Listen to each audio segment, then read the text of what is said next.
Most of the new cultivars I'll talk about are Fall Creek varieties, so I'm going to skip through them pretty fast, and Paul will be coming behind me so he can clean up all the messes I leave. First of all, just so you know, we've been working on, with support from the Washington Blueberry Commission, developing blueberry shock, trying to identify germplasm that's resistant to blueberry shock virus, and ideally develop cultivars that are resistant. The big problem with developing cultivars that are resistant is this is a terrific table here that shows that after 25 years, Toro and Legacy really don't get blueberry shock virus. And that's great to know, but in a breeding program, I'm not waiting 25 years to make my next choices. But what do you know after, down at the other end of the spectrum, what do you know after 5 or 6 years? You may not know enough. So this is a real challenge with breeding for a trait like this. One of the useful pieces of information, though, is that if you look at this chart, you can see certain things that, boy, do they get shocked really quickly. Some of the new ones like Cargo really gets hammered by shock quickly. But then there's some old ones on this chart that also shock moves into quickly. And this can help, having some awareness of the likely susceptibility or how quickly some of these things will get shock may help you make some decisions on what you want to plant and how you want to manage it. For us, some of what we've learned in the last few years of focusing on blueberry shock is things like Mini Blue, Bluecrop, Legacy, Toro, Bluecrop, once again, Toro and Bluecrop twice, or twice as good, have been repeatedly identified as being really slow to get blueberry shock, if they get it at all. Some of our selections have been really slow to become infected, but they're sort of out there at 7 years kind of thing, which you don't really know what that means. On the other hand, there are some things that we know really get shocked quickly. Of the newer ones, as I just mentioned, Cargo is probably the most notorious for that. Some of the Rabbiteyes and Southern Highbush don't appear to get shocked, but we're not sure if that's because of resistance or just purely because they bloom really late or bloom really early. It may just be avoiding the transmission through the pollen. We've got 4 selections we're trying to clean up as of just this past summer to get them out in grower trials. Because this sort of grower trial end of things is newer for us, I'm not sure whether these will be ready for 19 or maybe fall 18 is probably unlikely. It's probably more likely 19. But these things tend to be really late, potential replacements for Liberty, which nobody is enamored with anymore, and they'd like to get something that's better than that. And so these things are in that kind of season. We also have a series of Rabbiteyes, which are probably no interest up here, but I will point them out for people who have farms elsewhere. A couple of these are sort of that Ochlockonee season, so really late, that fit that niche market and have reasonable productivity. The one that was moving along to try to, I don't know how quickly this is going to happen, whether we really would like to get into trial before we name it, but it's just gotten a lot of interest, and there's a lot of interest in planting this one, this 264-1. It's a Liberty season thing with outstanding fruit quality that's had good, very high quality. It may not have been as exciting if everybody thought Liberty was still beautiful, but because Liberty is sort of hated by a lot of people, this one fits in maybe in that season. It hasn't been around long enough. It may still have some of the same problems Liberty has, but we have not seen that yet. 235-3 is out in trial right now on a small scale. We have probably a couple hundred plants left that we could put into trial, and so if you are interested in trialing it, let us know. This is more of a Southern Highbush type in the sense that it's got some of those fantastic fruit quality traits of the Southern Highbush, but it's also, it's got palmetto as a parent. So I would be a little worried about planting it in too cold of an environment just because it may not have good cold tolerance. But overall, it's one that everybody likes to eat. A little bit of a sprawly plant. I wish it was a little more upright, so it's going to take some pruning to get it upright, but it's got a lot of good fruit quality characteristics. Just point out, we have Mini Blues is out there. We had to rename it because the patent office wouldn't let us use that wonderful Baby Blues name because there's a blueberry ground cover out there called Baby Blue. Doesn't look anything like an upright Highbush blueberry, but that doesn't matter. And the really nice thing about Mini Blues is it's either of no interest to you or a lot of interest to you. It's a very small fruited blueberry, extremely high yielding, machine harvestable, great flavor. If you're selling into if you're competing with Lowbush blueberry If you're buying low bush blueberry in from Maine and you want something that's more uniform quality, this is the kind of thing that can provide that because it's genetically identical. It's not like a blend like the low bush blueberry. It's been, like I said, it's machine harvested very well for us, and the flavor has been terrific. It's one that's always, whenever we put it out for cuttings, disappears very quickly. I just mentioned Echo only as that we released this one. It's a lot like Perpetua. This is purely an ornamental. The only reason this is of interest is when we can sell these sorts of things, they work well in the ornamental trade, and they generate income that really is going more towards breeding commercial type blueberries rather than homeowner. This is really appealing. We are doing some breeding with this because this is something that flowers in April, fruits in June, flowers in July, and fruits in August, September on new growth. So immediately growers who have a lot of expenses into labor into pruning costs wonder, could you just mow this thing off and have it put on new growth and flower and fruit?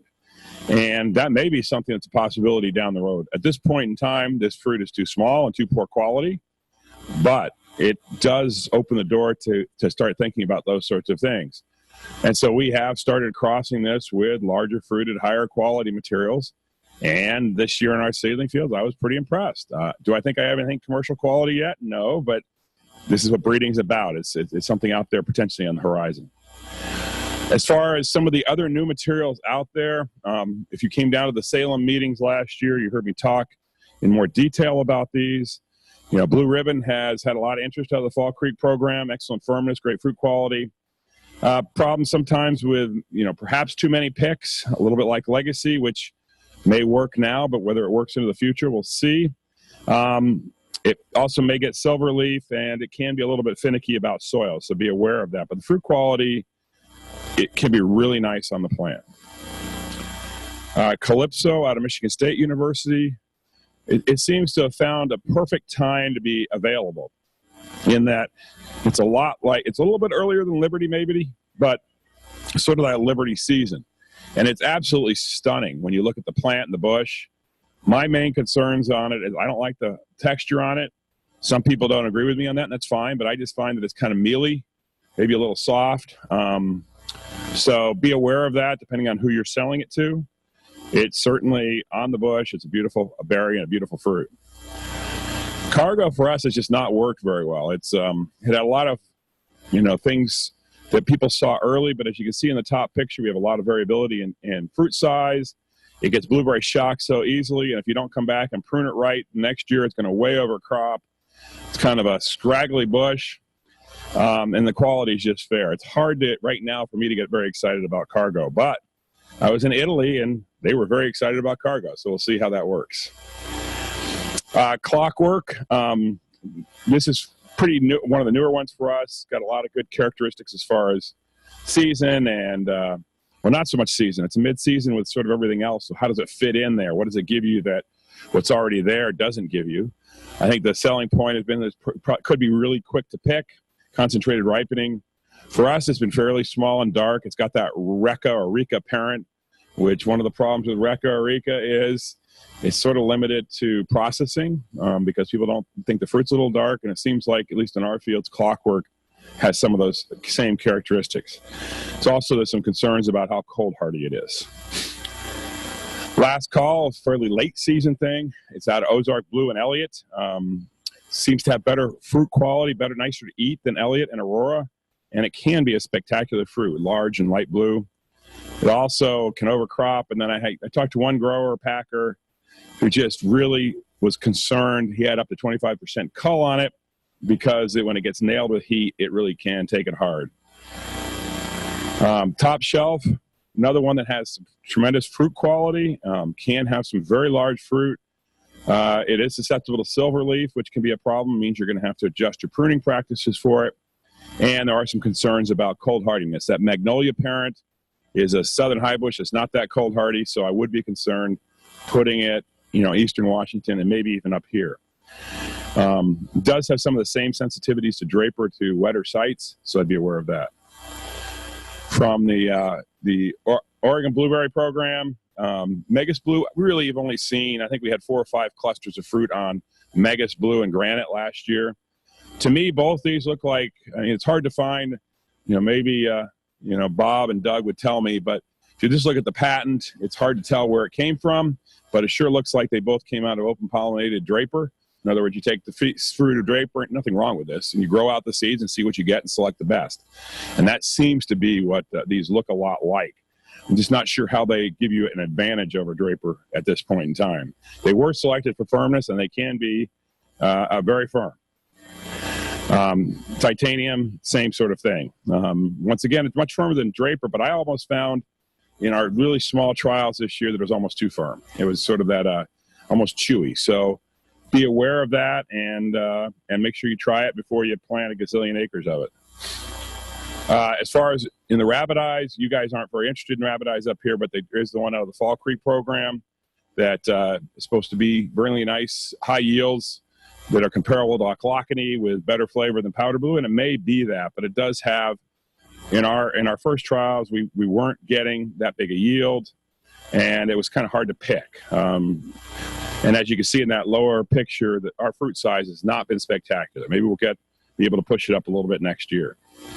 Titan is out there and available. It's from Georgia, University of Georgia. And it just doesn't seem to be as late as people really want in a Rabbiteye. If you're going to have a Rabbiteye, you want it to be really late because there's really good high bush earlier, and so it's hard to figure out where Titan fits in. And Titan is not known for intense flavor. I want to thank all the cooperators we get who support our trials and encourage you to come down. We're getting ready to put in a giant new blueberry trial on new ground. We've had the same ground for 25 years. It's hard to cycle through that ground. So we're moving everything into a new area. I'd love to have you come see it. As far as strawberries, what's being planted, sort of interesting. It's pretty much a tie over the last few years between Albion and Tillamook, with some of the newer ones like Sweet Sunrise and Charm starting to show up on the chart. And you see Puget Crimson being pretty consistent each year now. But if you look at what people are planting and where, Albion is being planted predominantly in BC with much less in Washington and Oregon. And Tillamook is being predominantly planted in Oregon with very little being planted in British Columbia and Tillamook and Washington. And this reflects, what the market's using it for. Tillamook for certain growers in their market is just spectacular. But if you're selling to local sales, particularly in BC, then something like Albion works very well. We're releasing Mary's Peak. It's sort of got a Tillamook kind of plant with open habit, very easy to pick and efficient to pick, large berries. It's farm.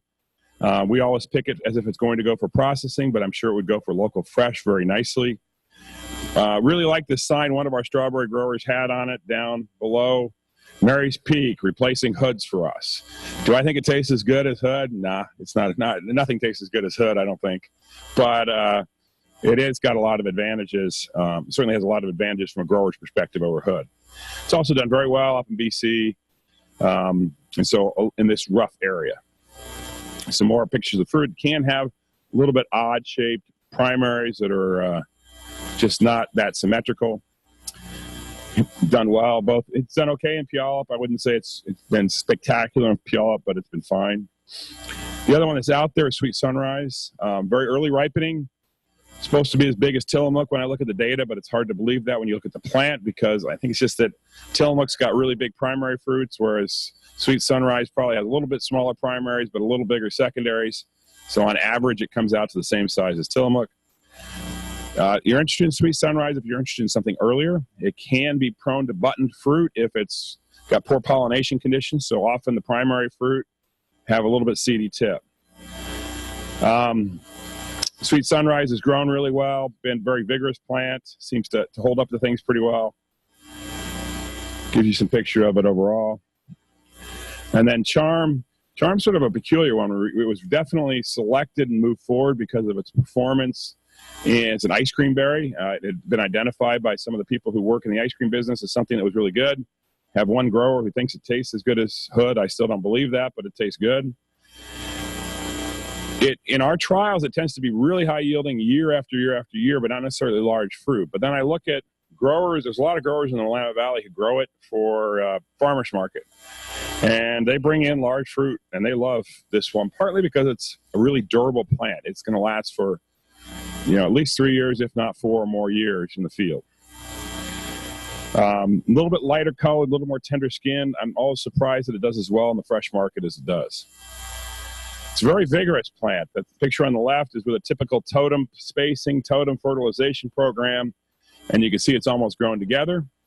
You need to be aware that with that kind of growth can come spectacular botrytis, and so you need to be aware of that when you're growing it. Either back off the nitrogen, make sure you're on top of your spray programs, whatever it takes, just to be aware of that. I do wonder for people who in organic systems or have a hard time getting enough nitrogen for plants, whether this is the kind of thing they should be looking at. We do have a couple that are going to be available next year. We thought they were going to be available this year, but one of the hardest ones to go from a selection to grower trials is strawberries. And so we've got 2486-1 and 2678-1. Fantastic plants, open plants, easy to pick, and we've had them for a couple of years. We wanted to get them out to trial. They tend to taste really good, and people really like to eat them, and everything's pretty much good about them. We do have a couple new ones we're moving into grower trials. Once again, the challenge of getting the nursery, I can go through it for anybody at any time, but it's just, for as easy as strawberries are to grow and propagate by hand, they are the hardest ones to go in the nursery from clean plants in our program to a few thousand plants or 10,000 or 100,000 plants for trial.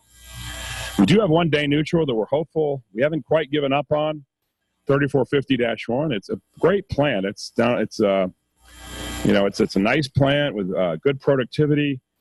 Big problem has been is it doesn't like to runner. And I can tell you that doesn't excite nurseries very much when they hear you have a plant that doesn't like to runner. So what are you going to do about it? So we're going to try a few things to see if we can push the runnering.